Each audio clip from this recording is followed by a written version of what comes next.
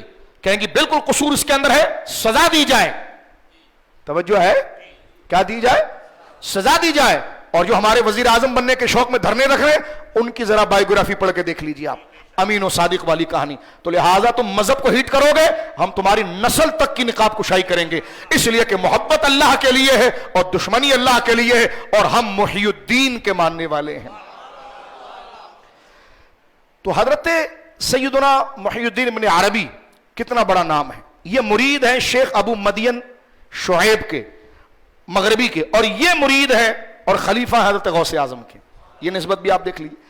اسی طرح آپ دیکھیے حضرت امام رازی کا کتنا بڑا نام ہے، امام فخر الدین رازی کا کتنا بڑا نام ہے، یہ مرید ہے شیخ نجم الدین کبرا کے، اور وہ مرید ہے حضرت شیخ مصری کے، اور وہ مرید ہے سید عماد الدین عمار یاسر سہروردی کے، اور وہ مرید ہے حضرت شیخ ابو نجیب سہروردی کے، اور وہ خلیفہ مرید ہے غوث اعظم کے۔ آپ امت کے بعد کے کتنے بھی بڑے بڑے لوگوں کو، میرے دوستوں بزرگوں، آپ دیکھیں گے تو یہ سلسلہ گھوم کر جائے گا غوث اعظم کی طرف۔ اسی لیے آپ کو محی الدین کہا جاتا ہے کہ اپنے وقت میں بھی آپ نے دین کو نصرت دی، اور بعد میں بھی جتنے بڑے بڑے لوگوں نے اسلام کو فائدہ پہنچایا ان کا سلسلہ بھی گھوم کر حضرت غوث اعظم کی غلامی میں جاتا ہے۔ اسی کہا گیا کہ راج کس شہر پہ کرتے نہیں تیرے خدام، بانج کس نہر سے لیتا نہیں دریا تیرا۔ اب میں یہاں پر بات کو، ہم آپ آخری مرحلے میں آ چکے ہیں سلسلے کے تعارف کے ساتھ، کیونکہ یہ چیزیں اکثر رہ جاتی تھی۔ میں چاہتا تھا لائیو پروگرام میں ایک دفعہ غوث اعظم کی شخصیت کے حوالے سے ان ایشو کو ذکر کر دیا جائے۔ اولیاء کرام کی شان کے حوالے سے ذرا چند باتیں ذرا جلدی سماعت فرما لیجیے۔ اللہ کے ولیوں کی محبت کیا ہے؟ اللہ نے ان کے قرب کے اندر اپنی رضا رکھا ہے۔ جو باتیں کہیں نہیں سنی جاتی ہیں ان کے قریب آ جائیں تو باتیں سنی جاتی ہیں، یہ اللہ کے ولیوں کی شان ہے۔ میرے سامنے اس وقت مسلم شریف ہے، اور مسلم شریف کتاب التوبہ ہے، اور کتاب التوبہ کی حدیث نمبر 6800 80 ہے اور باب نمبر ہے، اس سے پہلے بھی حدیث ہم نے پڑھ چکے ہیں لیکن میں خاص متن کو سامنے رکھ کے حدیث پڑھنا چاہ رہا ہوں۔ باب قبول توبۃ القاتل وان کثر قتلہ، ایک قاتل کی توبہ خواہ اس نے کتنا بھی قتل کر لیا ہو۔ اس حدیث پاک کا خلاصہ یہ ہے، میں خاص جگہ یہاں سے پڑھوں گا آپ کے سامنے۔ یہ میرے سامنے اس وقت جو حدیث ہے وہ 6880 مسلم شریف کتاب التوبہ کی حدیث کا صرف میں ترجمہ پڑھ دیتا ہوں۔ حضرت ابو سعید خدری کہتے ہیں نبی کریم علیہ الصلوۃ والسلام نے فرمایا، یہ حدیث بخاری میں بھی 2-3 جگہ پر ہے، مسلم میں بھی کئی اور جگہ پر ہے۔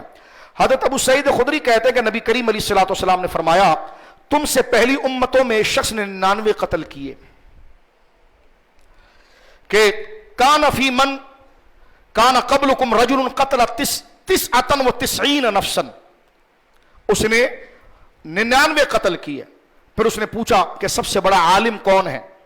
اسے ایک بڑا راہب اور عالم کی طرف پتا چلا، وہ شخص اس راہب اور عالم کے پاس گیا اور کہا کہ اس نے 99 قتل کیے ہیں، کیا اس کی توبہ ہو سکتی ہے؟ اس نے کہا نہیں، توبہ کیسے ہو سکتی ہے؟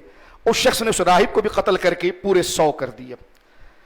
حضور فرما دیے، سرکار نے واقعہ سنا بنی اسرائیل کا، فکمل بہ 100، 100 اس نے پورے کر لیے۔ ثم سال عن اہل الارض، پھر اس نے پوچھا اس زمین پر اور کوئی عالم ہے؟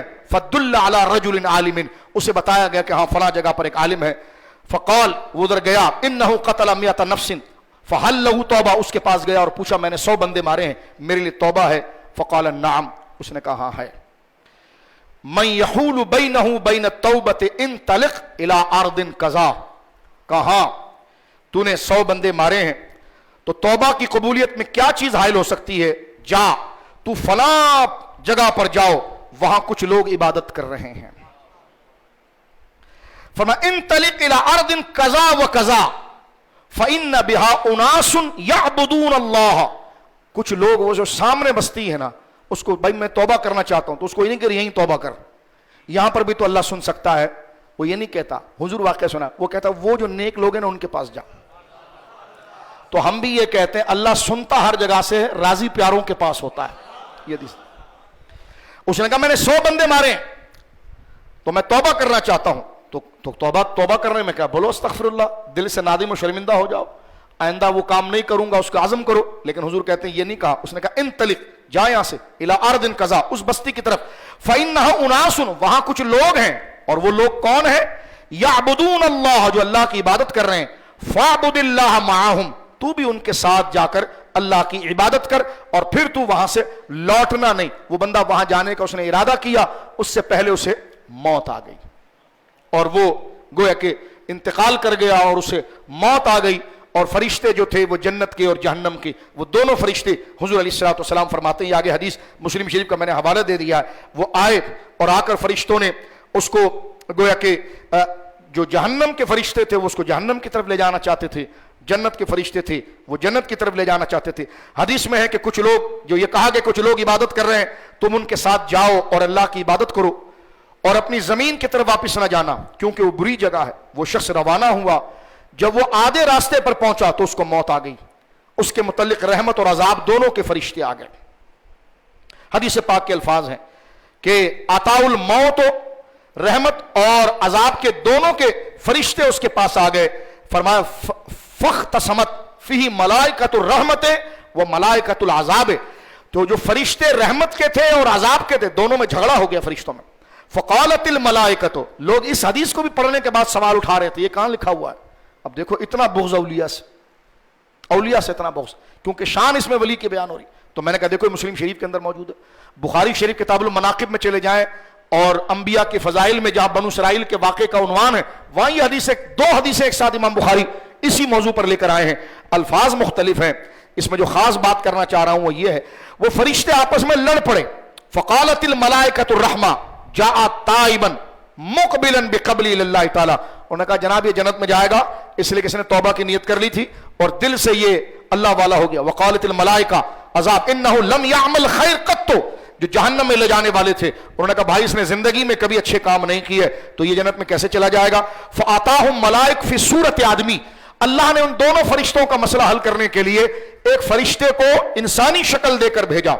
فجعلوا بینہم، اور اس کے درمیان فیصلہ کیا۔ فیصلہ کیا ہوا؟ فقال، اس فرشتے نے کہا قیسو